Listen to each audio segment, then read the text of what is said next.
early on that we needed to settle the food problem, because if you can grow food, it's empowering, it's powerful. In fact, I would say growing food is one of the most dangerous occupations on the face of this earth, because you are in danger of becoming free. The trail is dark and dusty, the road is kind of rough. It was started back there when the hippie movement, I was part of that. It had a transformation back then. I think the defining moment had something to do with the Vietnam War. That generation that I was part of was graduating from college, and they was being subject to the draft. The war ended in the fun times for me, and I had to be serious about things. And then I found myself thinking, hey, wait a minute, there's different ideas, there's alternatives to think about. And so I put on the brakes and backtracked and said, what can I do that I really want to do, that I really need to do? I started asking questions about, hey, what are we here for, and what do we put on this earth to do? And asking questions, I guess that's a dangerous thing. Today, agriculture is going far beyond nature to produce new miracles. 2001, when we found out that genetically modified food had entered the food supply, I said, you did what? To me? To my food? To my children? And as soon as I knew that they had attacked my children with this foreign stuff, I got mad and I said I had to stop this once and for all, because we were just fiddling around.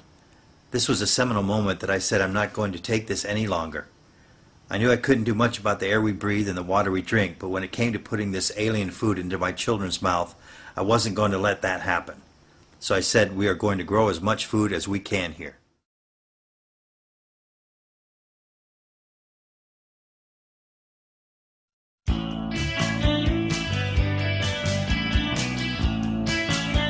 It was our family home, and we've turned it into a homestead, and because it's in the city of Pasadena, surrounded by all the urban development, we call it an urban homestead.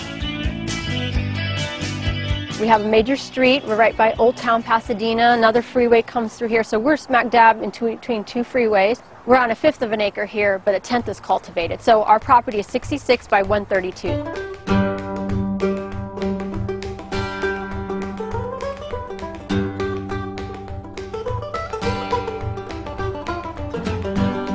This is my front yard, and this was my first area where I decided to take a stand here and plant something useful for the front yard instead of grass.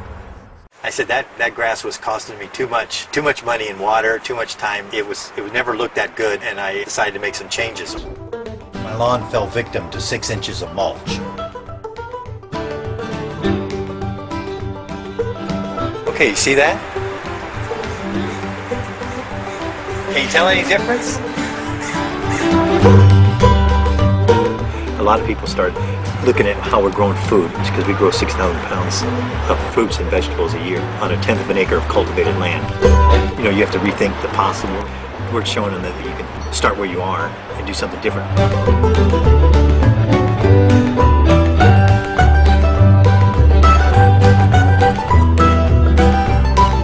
Depending on the season, we would say we can get up to 80% of our vegetarian diet grown on our property in the summertime. In the wintertime, we go back to about 50 to 60%. Literally living off their land means the Gervais get the freshest ingredients possible, even when Mother Nature repeats herself. There was one time that was the soup we had for, I think it was six meals in a row, and I called it the 007 soup because it never died. It was just kept coming back and coming back. I mean, there's nothing wrong with the soup. Gardening is something people should love to do. It's not a chore, and it's beneficial because you get some reward from it.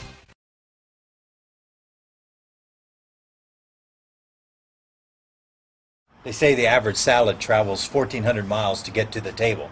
We chose to go a step backwards. Our salad travels 40 feet to our table, many steps backwards. Have you ever looked at your yard and wished that you could do something else with the space? Well, one Southern California family has, and it is amazing. KCAL9 anchor Ann Martin has more. There's something different about the Gervais family home in Pasadena. The traditional green lawn has been replaced by a thriving organic garden. We're blessed with Southern California weather, so we can grow almost all year round. So why not take advantage of it? Jules Gervais and his family take advantage of every square inch. This is beautiful arugula here. Yeah. Do you mind if I just Sure, you pick can help a yourself. stem and Yeah. so it's all organic? I can just eat it. Yeah, that's right. Nothing's on there. Oh, really good. Here comes lunch. How beautiful is that? All right. Isn't this wonderful? Sitting outside with a beautiful salad we picked ourselves. This is wonderful. And, you know, picking it right then. So what was it, picked half hour ago? Mm-hmm. So you had... The delicious taste of this salad is all the argument that you would ever need to grow your own variety of vegetables in your backyard. It's so good. It's really wonderful, Jules.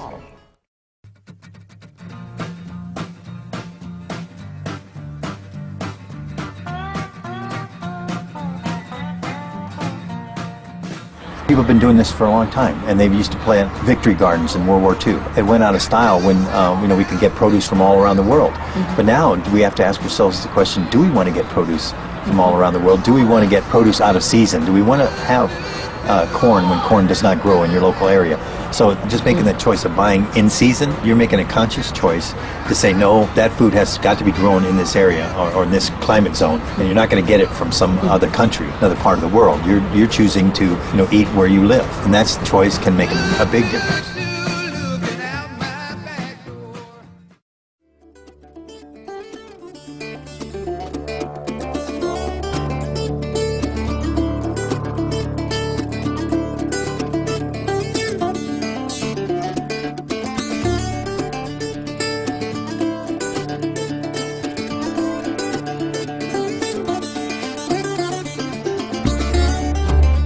See, but we just picked those today. It's almost like his own garden. You know, it doesn't go through any handling, extra handling, or go through the market, and then when they bring it back, it just goes straight. It's a direct route.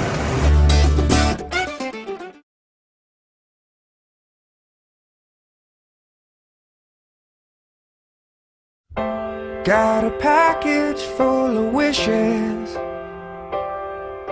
Get rid of negativity. We are all plagued by doubts. When I first started this, I didn't believe I could do it. So you have to take a risk. You have to go out on a limb, and you have to say, you know, maybe I should try something that I've never done before, and just stop being negative and try to do something positive. To believe it. What kind of world do you want? Turning it around and saying you can do something is a start. We all have to make it. Start at the start, build a masterpiece. Don't look for others to change. You start by changing yourself. The government can't do it. The corporations won't do it. So what we have to do is we look to ourselves and point the finger straight back at ourselves and say, what can I do? Because change begins with you.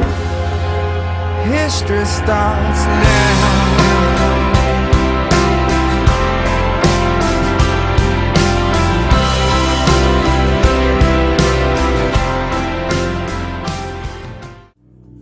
Passion takes on a purpose. When searching ones embrace the light, you'll know it's here. When the lost find a name they're believing in, and they're falling back onto their feet. And the broken start to dream again, and the sound of all fills these streets. You'll know it's here. Revolution. Can you feel it? Revolution cry.